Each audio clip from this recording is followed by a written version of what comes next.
أعوذ بالله من الشيطان الرجيم. بسم الله الرحمن الرحيم. يا أيها المزمل قم الليل إلا قليلا نصفه أو انقص منه قليلا أو زد عليه ورتل القرآن ترتيلا إنا سنلقي عليك قولا ثقيلا إن ناشئة الليل هي أشد وطئا وأقوم قيلا إن لك في النهار سبحا طويلا واذكر اسم ربك وتبتل إليه تبتيلا رب المشرق والمغرب لا إله إلا هو فاتخذه وكيلا واصبر على ما يقولون واهجرهم هجرا جميلا وذرني والمكذبين أولي النعمة ومهلهم قليلا إن لدينا أنكالا وجحيما وطعاما ذا غصة وعذابا أليما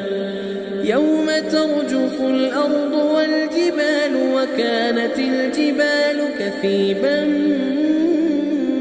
مهيلا إنا أرسلنا إليكم رسولا شاهدا عليكم كما أرسلنا إلى فرعون رسولا فعصى فرعون الرسول فأخذناه أخذا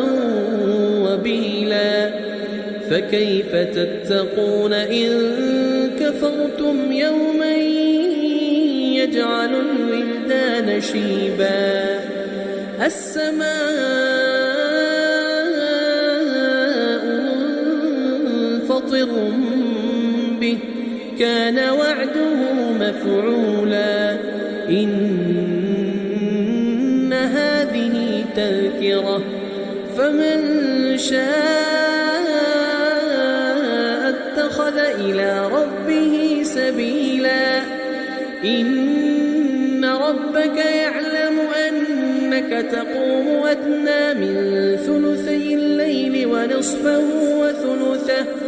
ونصفه وثلثه وطائفة من الذين معك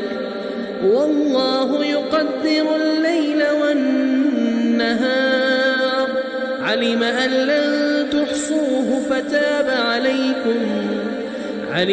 لن تحصوه فتاب عليكم فاقرؤوا ما تيسر من القرآن علم أن سيكون منكم